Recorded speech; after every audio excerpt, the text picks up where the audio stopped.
All right. All right. So as we are getting started here, I'm going to go ahead and pass the baton over to Melanie, and she's going to go ahead and get you all started. Good morning, everyone, or good afternoon, I should say. Thanks, Danielle. I appreciate it so much. I'm going to share my screen here and then we'll get started on our presentation.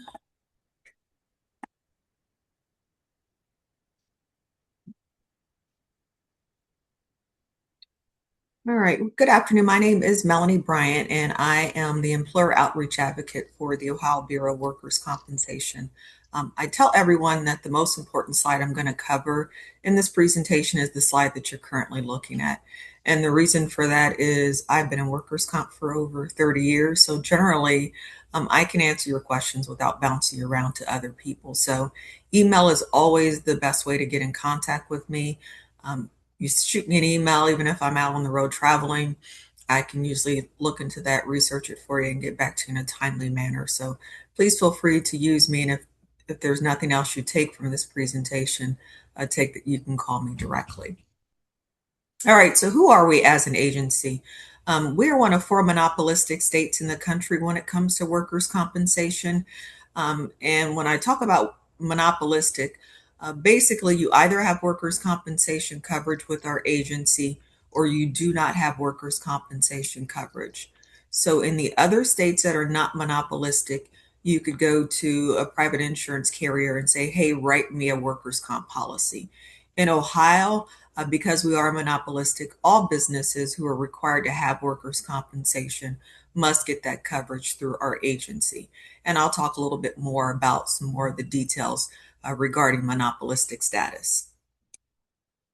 So workers' comp isn't unlike most other types of insurances. Basically, employers pay premiums to our agency. And in turn, if you have an employee who is injured, we pay for their workers' compensation claim.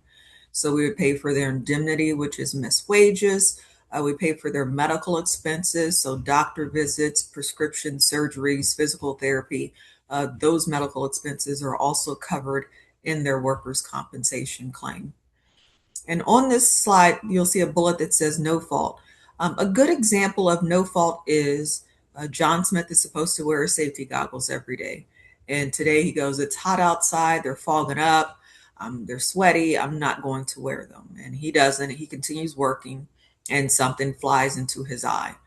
He now is going to the urgent care to get treatment. And you, as the business owner, are saying, hey, I don't think that claim should be allowed. He was supposed to wear safety goggles. I've told him a million times. So, BWC, I think you should deny that claim.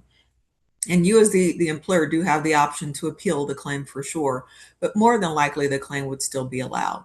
And the reason for that is the way that our system looks at your relationship with your employees is sort of like a parent child relationship, if you will. So ultimately, whose responsibility was it that John Smith was not wearing his safety goggles? It's yours. So perhaps you should not have allowed John Smith to continue working in an unsafe manner. And then the last bullet on this slide talks about no true tail in our claims. I think this is really important to understand because in most types of insurances, there are caps and limits. You know, you pay a premium and it says we'll cover losses up to X amount of dollars. I mean, workers' compensation, there is no such limit. We have claims that are in excess of millions and millions of dollars. And I know when people hear that, their first thought is, oh, there must be a lot of fraud. And what I tell people is anyone who has a claim that's in excess of $1 million is not a situation that you want to find yourself in. They're typically missing limbs, the inability to see, to walk. So there are significant injuries in which that individual needed extensive medical treatment and continues to need that currently and will need that moving forward in the future. So as I said earlier, monopolistic state, probably the most important aspect of that, in my opinion, is that no other entity in the state of Ohio is permitted to pay for work-related injuries. So I get a lot of small businesses, sole proprietors who will see me at events and I'll have a booth and I'm exhibiting and they walk by me and say, hey, yeah, I don't have to have you. I don't need you. And I'm sure in the back of their minds, especially after we have a conversation, they think, well, I don't need workers' comp. I have health insurance. Because we're monopolistic, we own work related injuries. So I tell everyone hurt plus work means BWC. If you were injured while you were working in the state, you have to file that claim with the Ohio Bureau of Workers' Compensation. And no other entity, your private health insurance cannot and will not pay for it. All the different types of liability insurances, uh, different types of business insurances that you may have for your business, none of those are permitted to pay for work related injuries. And so, as we go through this presentation, it's really important as I talk about who has to have coverage to be very mindful of the fact that private health insurance is not a fallback. It's not an option if someone or you are injured while you are working. So, who's required to have workers' compensation coverage? If you have one or more employees, you are required to have workers' compensation coverage. An employee could be full time, part time, seasonal. Um, if you have any of those three types of employees, then you're going to have workers' compensation coverage. Now, we define employees as who controls the individual, not how you pay them. So there's a lot of bad business consultants or advisors out in the state who seem to be telling sole proprietors and partners, hey, you don't have to have workers' compensation coverage. And all you need to do when it comes to employees is give them a 1099. They're independent contractors when you do so. And so you don't have to deal with workers' comp. That just isn't the case. Regardless of how you pay an individual, if you are treating them like an employee for workers' compensation purposes, that is an employee and they must be covered. So if you have control over them, you tell them when to come to work, when to go home, you provide the materials, the equipment, the training, you supervise them for workers' compensation purposes, regardless of whether you've given them a 1099 or not, they are an employee and they must be covered. I don't know what happened, but like 20 years ago, it appears that all of the employees in the state of Ohio have disappeared, and now everyone is magically an independent contractor. I think what gets missed a lot in people considering independent contractors is they seem to think they have the option that they can choose whether someone is an independent contractor or an employee, and that just isn't the case. The law determines that, and it's based on how you treat someone. So I like to tell people if they can't tell me why someone is not an employee, other than they don't want them to be, more than likely that is an employee and they need to be covered by workers' compensation. Now, what are some of the ramifications if you misclassify someone, call someone an independent contractor, and don't cover them? So, as I mentioned in the slide earlier, most people don't know health insurance does not cover work related injuries. So, say you have an individual who you've given a 1099 and called an independent contractor. They get hurt while they're working for you. They go to the urgent care and seek treatment and talk about how they were injured at work. And the provider then asks them to fill out a BWC form in which they go, no, I don't want to do that. Here's my health insurance card. And they go, well, you can't do that. You said you were hurt while you're working, i.e., that's workers' compensation in the state, and you have to submit that to BWC. And the person's like, oh, I don't think they have that. I don't think I can do that. Their only other recourse is for them to pay for that claim and all the costs associated with it out of their own pocket, which we know most people cannot afford or are not willing to do. Generally, what happens from that point is they talk to some individuals, they may look it up online, they may even talk to an attorney who says, you sound like you might be an employee. So file the claim with BWC and see what they say. And if after asking several of the questions that are on this slide about control of the individual, if we deem that they were an employee and you should have covered them, we are going to cover their claim. However, what that means for you as a business owner is you now have to reimburse us for everything that we pay out in the lifetime of the claim. So Joe Smith needed surgery and it was going to be $10,000. We'll pay for a surgery, but then every month we're going to send you a bill for whatever we pay out. So that $10,000 surgery bill, you're going to get a bill from us to reimburse us. It's like having a car accident and not having car insurance. And any unpaid bills to BWC become unpaid Attorney General bills. So anyone who's had to deal with the Attorney General's office for unpaid bills know what those types of liens can do, not only to your business, but to your personal life as well. So it's very, very important to make sure that you're properly classifying individuals, and if they are employees, that you have coverage for them. So typically the next question that I get is, okay, what if it is just me and I don't have employees? Do I have to have workers' compensation coverage? If you are in one of two legal business structures, you are not required to have workers' compensation coverage for yourself. And that's either sole proprietor or partnership. So you can be a sole proprietor, LLC operating as sole proprietor, LLC operating as a partnership. Those two legal business structures say, hey, as the owner, you are not required to cover yourself. However, who did I say can pay for work related injuries in the state of Ohio? BWC.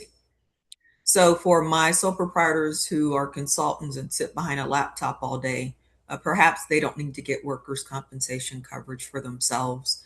The likeliness that they would be injured is pretty low. But I was just at an event a couple weeks ago, and an individual told me that he puts siding on houses. That individual should probably get workers' compensation coverage because I'm sure he gets up and down off ladders. And if he falls off said ladder, that is being hurt while you're working, and that is workers' compensation and must be submitted to BWC. So if that individual were to be injured and chose not to get workers' compensation coverage for themselves, they would have to pay for all their medical expenses out of their own pocket. So, really important to understand who has to have coverage, but then understand the ramifications of choosing not to get the coverage as well. So applying for coverage is easy. You apply online. For most businesses, it takes 5 to 10 minutes to complete very basic standard questions. There is a $120 application that is due at the end of the application. That $120 does get applied to your premiums. So say your premiums are calculated and they're $200. You've already paid the $120. Your balance due would be $80. When you apply for coverage and pay the $120 application fee, you do receive your certificate of coverage that same day. So your coverage will start immediately. When you apply for coverage, it is understood that you are applying for coverage for your employees because it's going to ask you for payroll for employees. You are not automatically included on that policy unless you check the elective coverage box. So there's a question that says, do you wish to elect coverage for yourself? So many people just go through the application. I think people are so used to saying no to everything. They say no to that. And then once they're injured, they come to find out they're not covered. So if you're wishing or intending to include yourself on the policy, make sure you check yes to that box. So generally people are when I'm in person, they're starting to raise their hands and ask me how much their individual premium may be. And I tease people and say, I'm good, but I'm not that good. We have hundreds of manual classifications, and manual classifications are descriptions of work. For each manual classification, there is a rate that is assigned to it. And so the way that we calculate premiums is we take your payroll, which is your exposure, and then we multiply it times your manual classification rate. So whatever the rate for your particular type of work is, multiply that rate times your premium and times your payroll, and that's how your premiums are calculated. So I wish I could say I had all hundreds of those manual classification rates memorized, but I don't. But what you can do is email me, tell me what kind of work you do, tell me what you expect your payroll to be, and also if you intend to include yourself, and I can give you a premium estimate. On the application, when you apply, you get to choose how you wish to pay your premiums. You can choose monthly, bi-monthly, quarterly, semi-annually, or annually. Now, I know most people are thinking, well, I'd probably choose a monthly because you divide something by 12, it's a smaller number, right? However, I do sort of caution people against that option. And the reason for that is we currently do not have auto pay, meaning you cannot set up your workers' compensation account and say, hey, just automatically take out X amount of dollars from my premiums every month. Workers' compensation premiums are similar to car insurance premiums.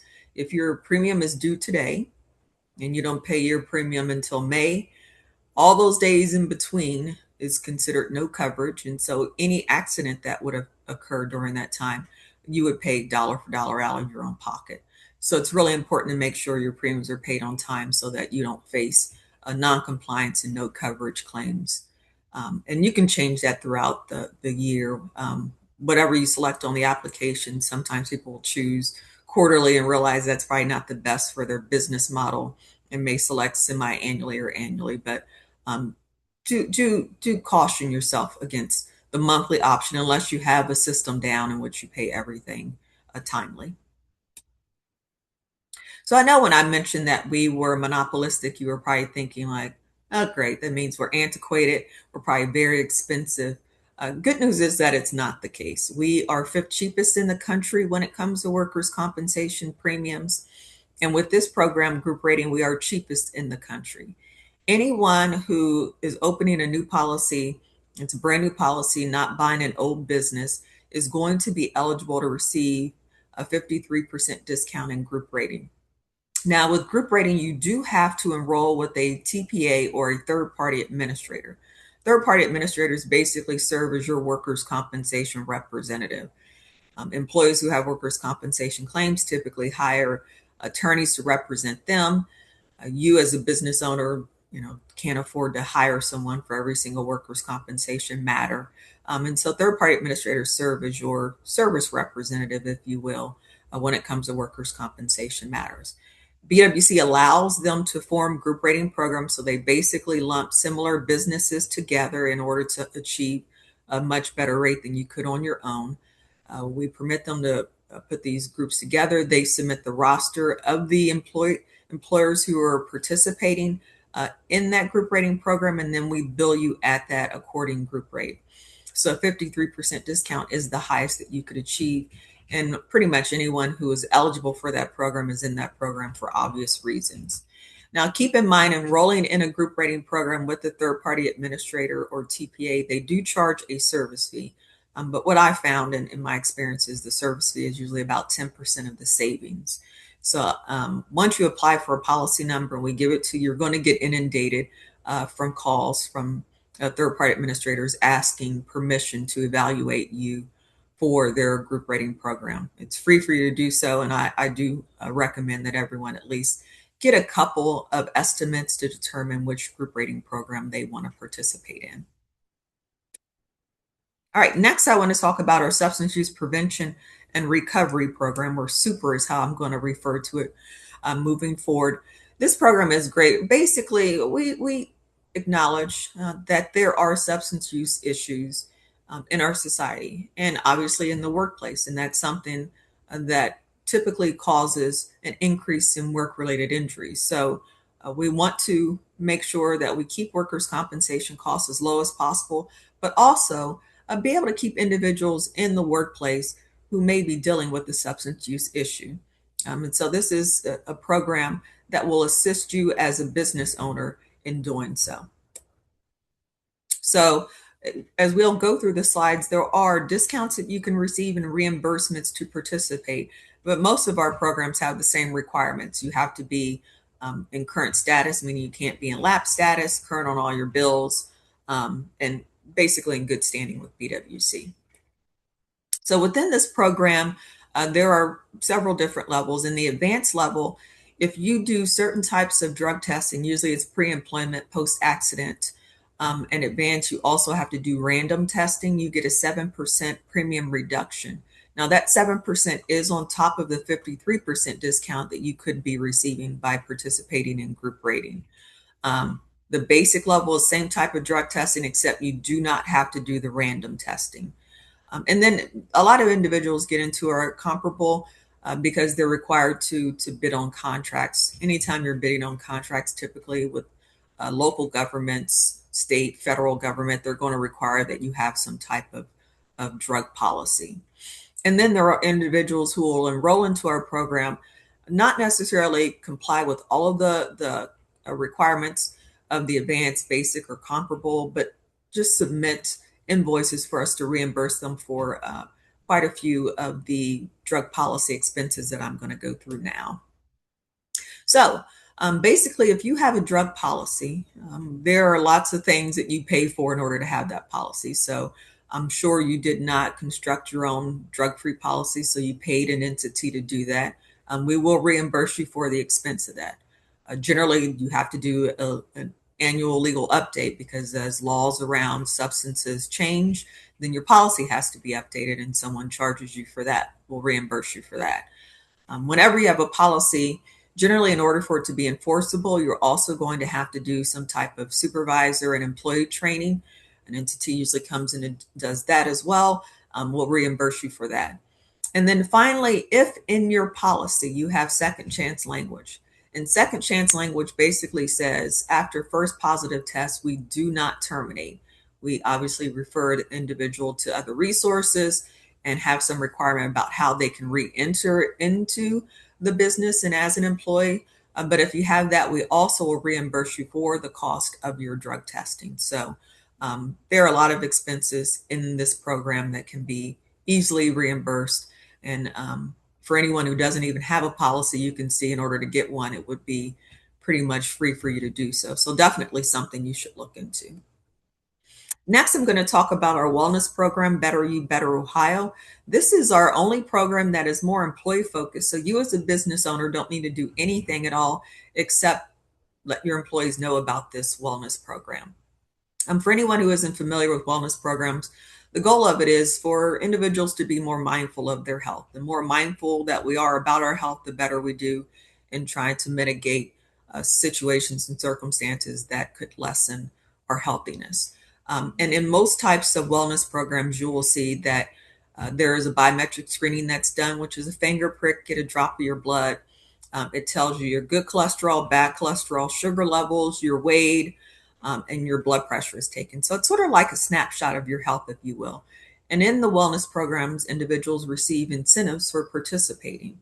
And this is something that we are offering for employees of small businesses. So there are incentives that your employees can receive. You as a business owner are not aware of who's participating because that information is protected, obviously. And so they enroll themselves online. They get online assistance. There are recipes. There are fitness classes, just all different types of program incentives for them that can assist them in making sure that they remain healthy and even improve their health. In order to participate, you can't currently have a wellness program that you offer to your employees. And for most businesses, outside of clerical businesses, the individuals within that business are eligible. Next, I want to talk about some safety updates. This is probably our most popular grant that we have, if you will, and it's our safety intervention grant, or people will call it the SIG grant. We like to give everything an acronym, as you can tell. This is a 3-to-1 match. So for every dollar that you put in as a business owner, we'll put in $3 up to $40,000 for you to purchase safety equipment. Now, I want you to think outside the box when you think about safety equipment. It doesn't have to be the day-to-day things that we think of in regards to safety.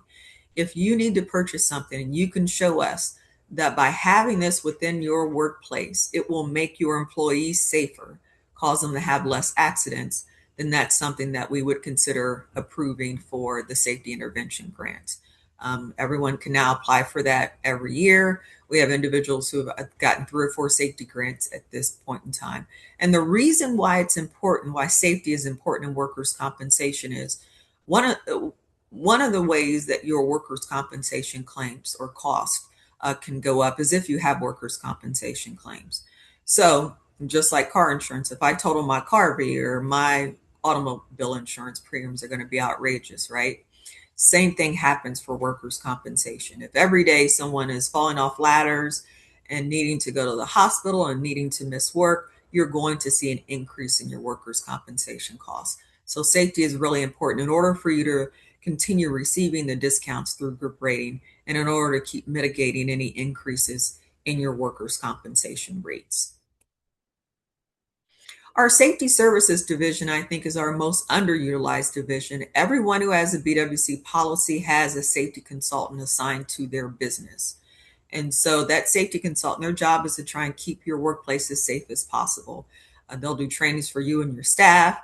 They'll recommend maybe something as simple as proper bending and lifting techniques so that people don't have back sprains or back claims. And so you can use them to ensure that all the safety advantages that are at your fingertips, that you're taking advantage of those. So please make sure you keep in contact with those individuals, make them be your best friend, and keeping your workplace as safe as possible. And with that, I will end my presentation. I've covered quite a bit of information and will welcome any questions. All right. Thank you. Yes, you definitely have covered some excellent information here and some really good gems and best practices. So we do have a question here on the screen. And the question comes from Medina. I have many contractors as clients. They have independent contractors working under them. Some of them ask their independent contractors for their workers' compensations insurance. Does that protect them? So the issue with they one need to make sure that they are truly independent contractors. True independent contractors should have their own workers' compensation coverage. And I generally don't recommend people do business with people who claim to be independent contractors and don't have workers' compensation coverage. However, there is a slight glitch in the system. People can apply for workers' compensation coverage. When they're applying, it'll say, what's the payroll for employees, and they'll say zero. And then when the question is asked about, do you wish to elect coverage for yourself, they say no. And they pay that $120 application fee, and the system does generate a certificate of coverage. Now, there is fine print on the certificate that says merely having this certificate does not mean that the individual has coverage. You have to verify that they've actually paid premiums. So I know a lot in the construction arena, there are these certificates of coverage that are passed around and given to each other as if that's proof that there is coverage. That is not necessarily the case. So solely having a certificate doesn't necessarily mean that they have workers' compensation coverage. But if individuals are true independent contractors, they should be getting coverage for themselves. And let me know if that doesn't answer your question if you have a follow up. Thank you. And again, as you are thinking through those, keep typing those questions in the chat.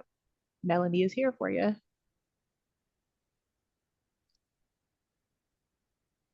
All right.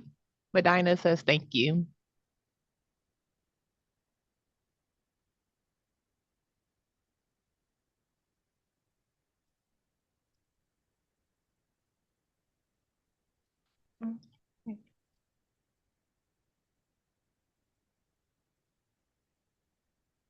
Right. So as we are going through that Q&A here, Christina says thank you as well, and that you answered all her questions in the presentation. Yeah, you were Awesome. definitely very thorough and gave a lot of clarity. Yeah, I think it's important. I think a lot in state agencies, we seem to throw around acronyms all the time and talk over individuals' heads. And the whole point of speaking to business owners is for them to understand our agency. So I try and keep it as basic as possible and give only the information that you need at this point in your journey. So you can always reach out to me individually. I frequently schedule 30-minute sessions with individuals, usually on Fridays because it's usually a pretty light day. And so I'll send out a Teams invite, and then we get on there and get all your specific questions answered. So that's available to everyone participating here as well. Wonderful. All right. So, in case you all are still just typing those questions in here, I do have another poll here for us that I would love some of your all's feedback about today's session.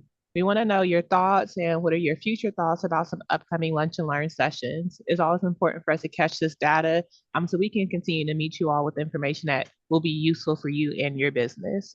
So, on your screen, you have about 4 questions here, just some quick clicks, and even a question that will allow you to type in some feedback here as well.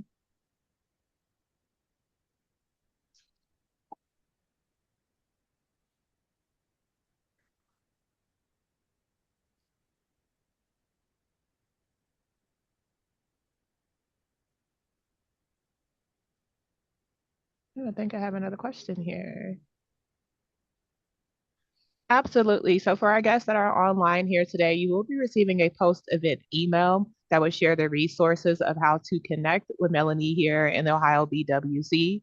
You will also receive a recording of this session here as well, so you can go back and rewind and watch and catch any of those details that she may have given that you want to hear again, or even share with some of your fellow employees or employers so they can share this information as well.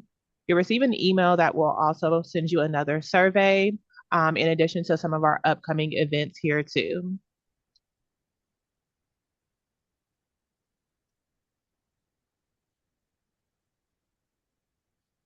All right. Thank you all for participating in that survey. All right. So as we are closing up here, just want to share a little bit of information with you all about how you can connect with the Columbus Minority Business Assistance Center powered by your Columbus Urban League. All right. So our center covers 18 regions in the state of Ohio. And you'll see that here on that nice blue section, all the different counties that we serve. Our team is made up of a couple of different specialists here. First, beginning with our AVP and Regional Director, Demetrius Carter. We also have Heather Lanham, our Program Director of Entrepreneurships and Supply Access and Engagement Manager.